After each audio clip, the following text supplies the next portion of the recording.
Kinshasa na biso, réalité ya banaki, réalité ya banaki, réalité ya banakino.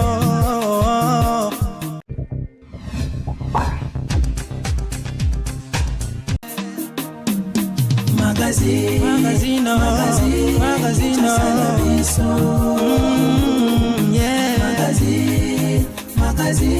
Kinshasa na biso, réalité ya banaki, réalité ya banaki, réalité ya banakino.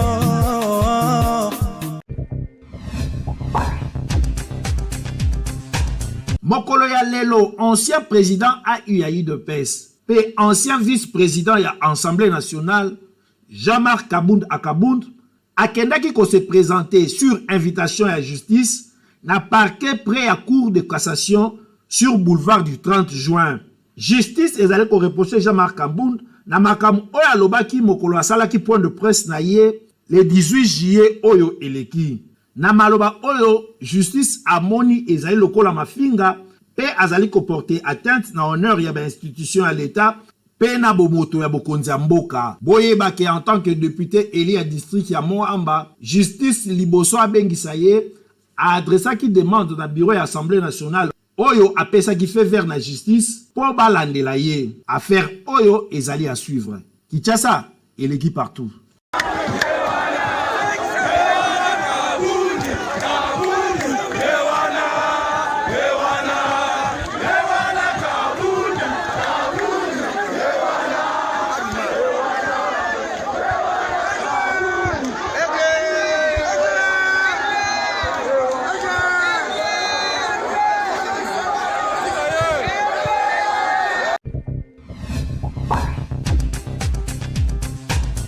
Ba papa na ba mama boba tela bana e na Kinshasa lelo réseau moko ya makasi esalami ya koyiba bana po bakende koteka bango. Botala mwana oyo kombo na ye Mambinza Mbikai azali na 2 ans. Bayibaki ye depuis le 15 janvier 2022 ti lelo oyo esika azali eyebani te. Ba parents na ye ba suspectaki madame oyo pe bafundaki ye na ba complice na ye po babimisa esika batiaki mwana. Mais bazaka kaka koloba te.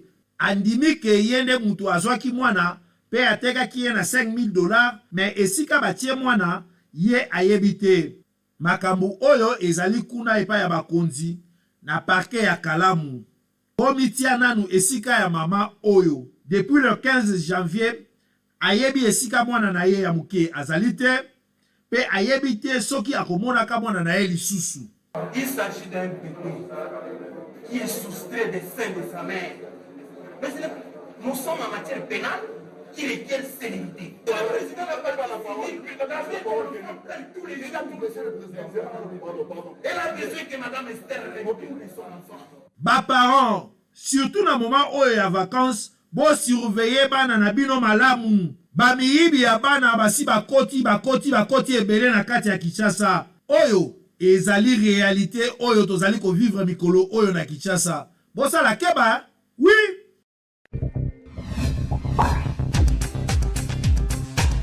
Likambo ya demi-terrain, likambo ya prix ya transport na kati ya ville ya Kinshasa ekoma casse-tête lelo pona bakinois pe na bakinoise. Na kati ya ville ya Kinshasa oyo Hôtel de ville oyo azali censé ya ko réglementer secteur oyo ya transport awa na kati ya ville province ya Kinshasa azali na nomenclature ya ba prix na ye par course.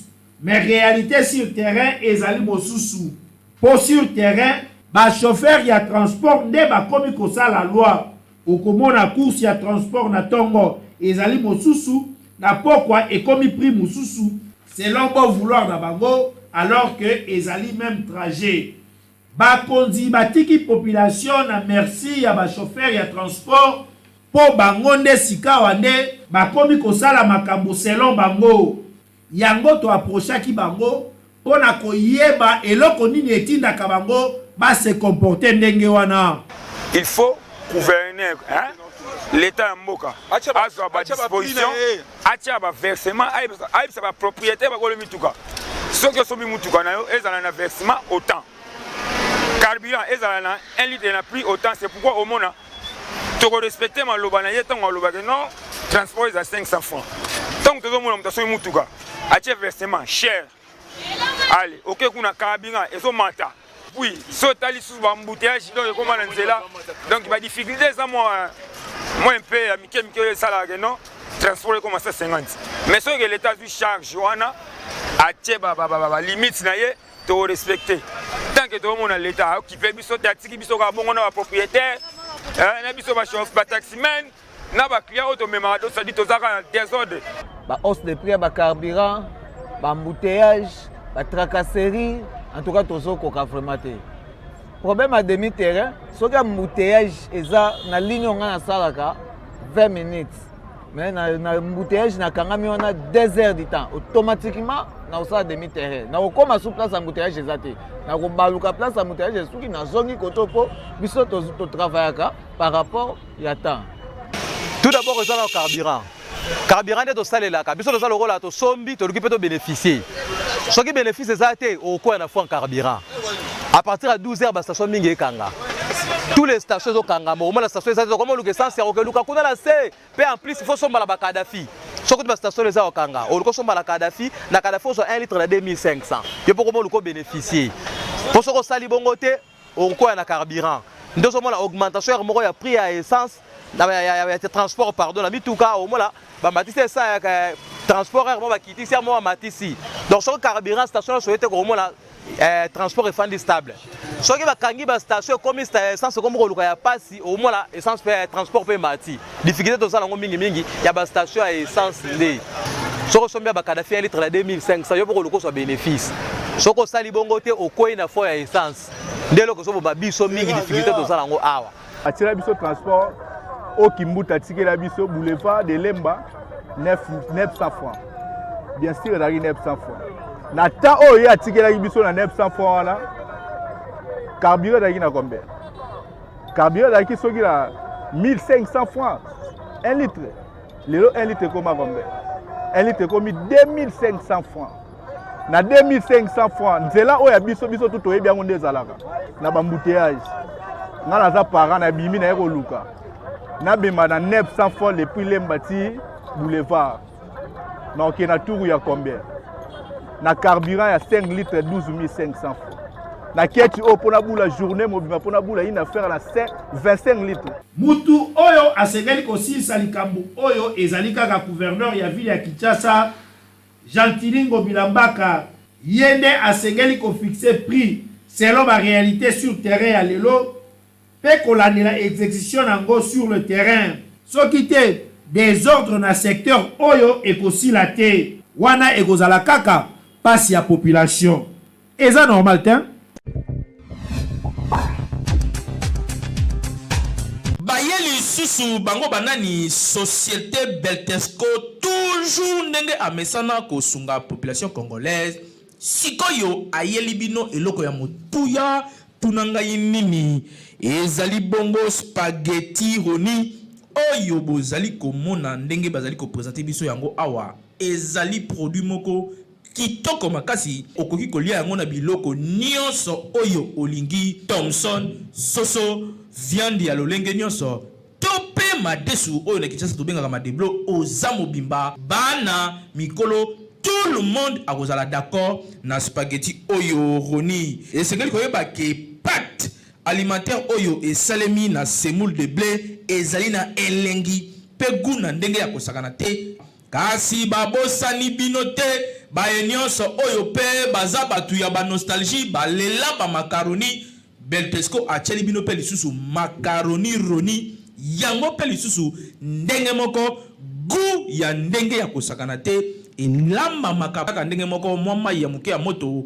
etoki oche yango na kati quelques minutes après ebeli bana ya classe ba papa na tongo va bakende musala yo pe mama soko ngo kende marché okoki ko beta yango repas moko ya 5 minutes esangisi libota mobimba pe bozali calé na journée bokoya kolia kaka na pokwa. Vérifiez toujours logo ya Beltesco tango ozali kosomba po ba mwifi na Kinshasa bazali ebele po yango nde ezali ba produit ya qualité supérieure oyo Beltesco a chelibino na marché. To offrir bino produit kitoko o babengi spaghetti roni ezali pâte alimentaire à la semoule de blé.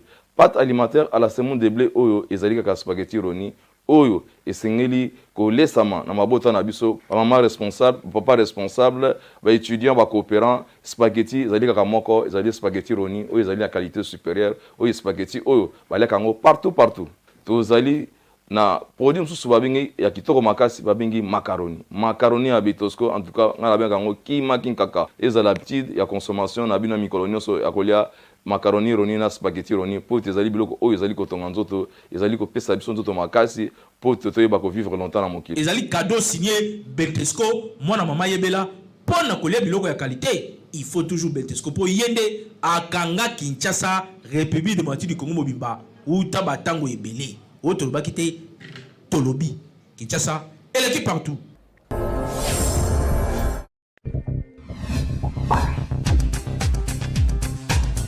Awa tozali na commune ya Kimbanseke na quartier Ngomanzita na cadre ya Kalai Ngango Kalai technique ba jeune ebele côté oyo batimolaka mabulu pona kobimisa bazelo ya pembe ya kotongela bandaku bongo bateka yango ndenge bozali komona bango bazali kotimola boye ezali koluka kobimisa Jonathan akufi mabele ezongeli ye na kati ya libulu oyo azalaki kotimola boyoka témoignage ya batu oyo tokutaki sur place ndenge bazali koloba papa tozoyeba pete mutu ande kotumbola libulu awa bazelo elati ye mutu akufika aboye mombali moko kitoko ya malonga te papa bajene garso batikali batumbolaka libulu na butu te baza musala moi musala butu te bamonde bazosila eleki awa leki na biso anda obimisa zelu na libulu tokomprendre te adini na kati ya libulu ayi kokufa na kati ya libulu biso nyonso nde tozali awa tozokomprendre yango te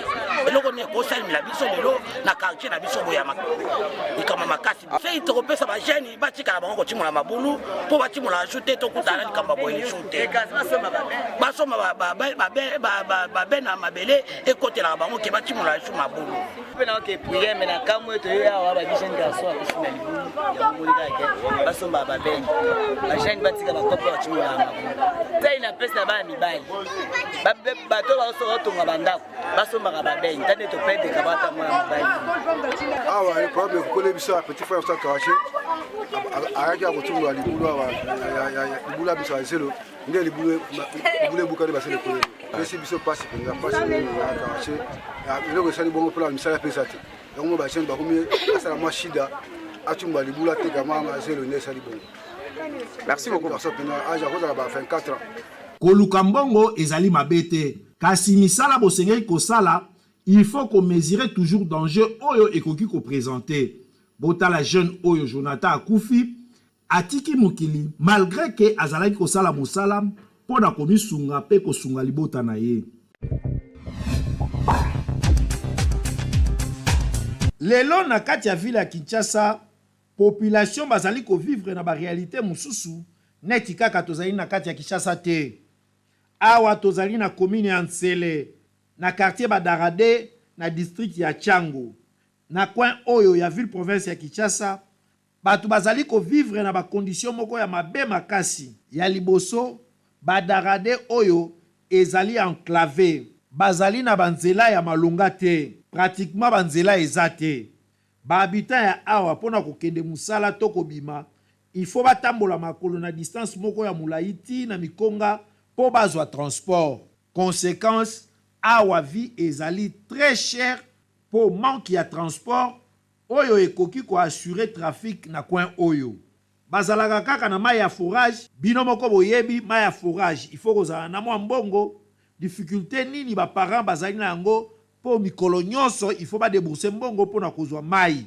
courant kutu ezalaka te conséquence ya liboso ya kozanga courant ezali nde insécurité voire même awa bazalaka na bango pe na wenzete boyoka bango ndenge balobi ba difficulté belé papa na ndenge otuni na merci nzela na biso na no ezaka te biso tuza après wana aéroport mais courant ekomeli biso te tala seta kuna bantouré biso awa mikona kutuna courant biso koto courant ezate c'est beau trouver en normal ezana ngo kutu normal te nzela ngo kutu peta nzela ba mitu ezoleka nzela ezana ngo kutu ka mabepe kaka ngo wana to sengi na bino ba konjugo ba o ba liboso bosala pe po biso koto bo peto zala pe po ezana ngo ka komina ki awa tozana madara papa souffrance mai pasi transport na biso pasi donc tozokemba toyebaka te mboka munene boye leta soki ayebaka mboka oyo soki ayebaka biso te toyebaka te leta ayebi biso tozosouffrir tala na mwa wenze yango tala mandalala nteto mbula so ebeti mwa mopepe nyonso ekei mwa biloko ezotyola nzela bamituka ekokota awa po eya tozwa transport awa place okozwa transport tokendaka transport tina ntre kuna toke kozwa transport 2000 okende boulevard 2000 koya boy 2000 mwa biloko sombi muke po okozwa portere bazokima makulu mituka mwaye kote eza te mboka eza munene papa tosouffrir batalela biso bilikambo oyo eske leta ayebaka biso to ayebaka biso te mboka munene boy na bana mai pasi kura pasi besoin na biso ezali basalela biso nzela batiela biso prince bakotisela biso kura mai tokomi ko bika mai baye ko tsela biso ebongo kura na prince balabala munene boy mituka kwe kota oye souffrance to souffrir papa leta tali la biso likambo tsela biso prince transport pasi okenda wo dépense combien tozo sala pascal ya poto zo 1000 francs moto po mema yo moto po 2500 ozana mwa koli opesa 4000 atozo bondela na 3000 akozwa te ba mona biso lokola sokini to souffrir papa pona koloba na bango basengeka kokuma awa basengeka kokuma awa po tolobela na bango makambo oyo tozana yango awa oyo eza kopesa biso pasi oyo eza kopesa biso pasi soki bakomi bakozwa ba plainte belé pona quartier na biso badarade. Merci beaucoup papa. Ah oui, bakonzi bomoni pe boyoki cité ya badara oyo bazali na besoin na bino sikoyo natanga ba élection te mboko oyo ba mini kuna ba pasa kuna ba tete prince na kura mais oyo mboko madaleza munene ke kuna penza yo ba prince ko uta na zamba kuna ba hotela bango prince mbe ko biso awa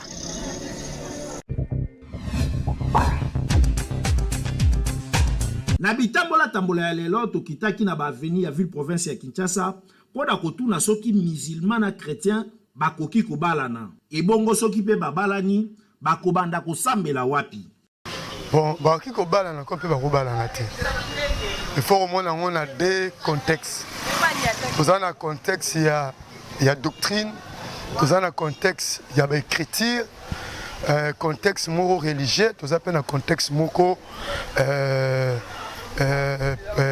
sentiment ya batou. En ce qui concerne l'écriture, quand nous regardons la lumière, il y a Bible. En tout cas, il est difficile pour un chrétien avec un musulman. Il est difficile aussi musulman avec un chrétien. Ils ne partagent pas les mêmes opinions religieuses, pas les mêmes écritures. Donc, batou na batou, bazana ba principe na bango moko. Et même en termes il y a vie conjugale. Ndenge kora aza ko organiser vie ya ba couple ya batou. Eza ndenge moko te. Quand la lumière de la Bible, chrétien à cause de la polygame te. Mais na Coran, musulman à cause de la polygame. Mais lelo en termes de christianisme, on a besoin de garder les mêmes liens religieux. C'est-à-dire on a zo kanisa. Ezala oyo mobile nanga pazo kanisa moi stanga zo kanisa o batie ya kanga ezala o batie ya kai o ngana kola na yango en terme ya liloba na nzambe ndenge nga ba expliquer nga nzambe nakuta mpe na muto ba expliquer nzambe ndenge ba expliquer nga pour que tango to obota bana oyo lobaka na bana ezala pe ngana lobaka na bana même en ce qui concerne ko pesa nzambe dîme offrande tozala na pensée moko respect à Kilt, considération à Moutouna Zambé, personne y a Jésus-Christ, to partager n'engue moko. Donc, il y a un autre salaire qui est chrétien, et ça, moi, passe pas la musulman, musulman, ça passe pas la chrétien. Et ça, on interdit que les musulmans qui nous balangent na boya, na monde de l'eau, na boya, on te pour que les balangent, pour les musulmans qui nous boya, on a boya, on te. Nous avons pas qu'on soit appelé qu'on l'ongolais l'église na bango, na même l'église na biso. Il y a pas qu'on soit l'église na bango, à même l'église na bango. Bon, ça, le lingue ya biso mbalendo to memela bolingo na biso jamais la kobo ke le kwanza musulman abalangati et simbate. Wana siko e yabi biso mbale. Po moba inde mutamemaka moi sinon, mba mutamema moi si. So abi mama na sepe to ke église na biso na ok. So ngabe papa, église na moni kuna vraiment ça ne va pas moto ke église na biso. Ce qui peut akwaza d'accord na to ke église na bango. Ngana kende na ngapona ngaso musulman zima bala ngana kende na ngai. Na boyati. Possible d'après ngai parce que mais mobali mutatuna mwasi libala tant qu'il y a un musulman akeko luka chrétien fa bala ye akomema une église assemblaka. Prenons un Congolais qui s'en va marier à un Français, il doit l'amener au Congo. Il l'amène au Congo, c'est pas impossible. D'après ngai un chrétien et musulman d'office église ya mobali faut être dominé parce que mutakenda ko bala. Et puis c'est tout ça na monte à Congo peut-être ndenge le douana ezali kamo moi si na mobali peut-être sous balingani et que non moi si alingi puisque nyonso mobali akomimae bakosangana po basambela na bango wana ikomi makambo na bango makambo bolingo disons to lo bala makambo bolingo neko dépendre po eza na ba religion ebele eza ba makambo ebele eza dépendre pe na ba culte ça dépend ndenge bakolingana to za ba pour battre na bat bazala na domaine na bango peut-être na ba makambo na bango ebele. Ya solo bolingo ezali au-delà même ya religion. Mais ba religion oyo mibale ezali presque opposé. Ce qui est arrivé musulman na chrétien ba balani moko akuganye âme ya moninga. Soit musulman akobenda partenaire na ye na islam, to chrétien akobenda musulman akoma chrétien. Po bavanda malamu. Oui. Magazino,